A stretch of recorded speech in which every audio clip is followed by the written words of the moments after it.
Thank you, Senator Hirono. We'll start a second round of questions. Mr. Kiani, I'm sorry.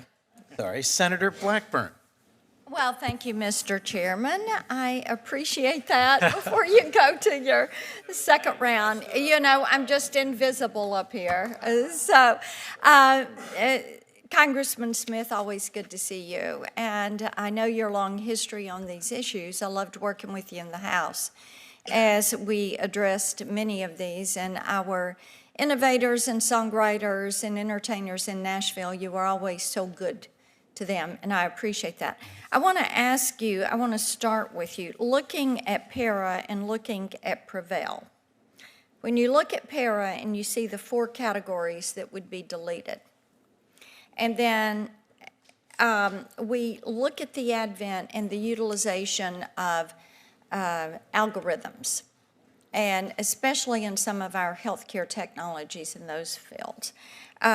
With PARA, what changes would you make on that? And then with Prevail, when you look at the requirement of challengers having to have been sued or threatened with the suit before they can move forward with PTAB, I want to get your take on these 2 bills and these 2 provisions. Okay, Senator, let me try, but let me first concur with your comments. I enjoyed our overlap in the House for 10 years, and we did work on copyright issues frequently, particularly in regard to music. I wish we had collaborated more on IP issues. I'm sure we would have agreed on those too.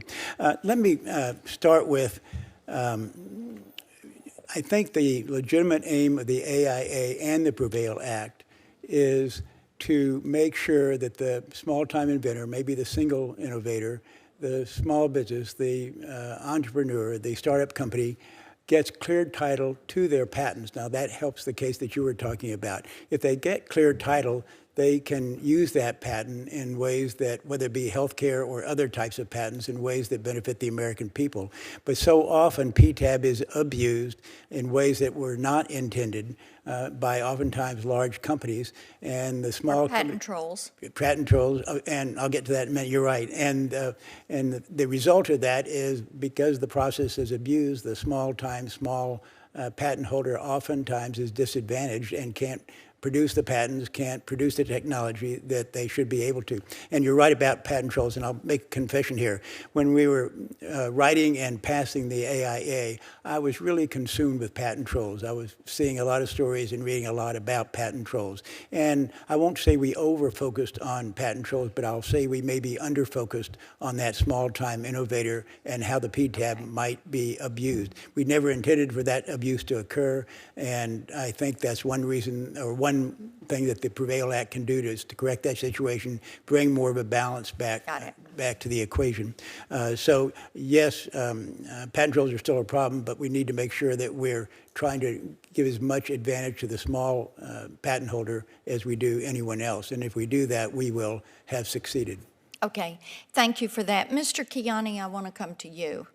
I have had some concerns as I looked at your background, and I note that you are a very prolific Biden donor, giving money in the millions to the Inaugural Committee, a super PAC, and that you've received about $3 million in government contracts after he went in. I know you also received some contracts previously, going back into the Obama administration. But can you guarantee this committee that those donations didn't play any role in the government contracts you've received since January of 21? I'm actually glad you asked me, because no one asked me when they published those false things.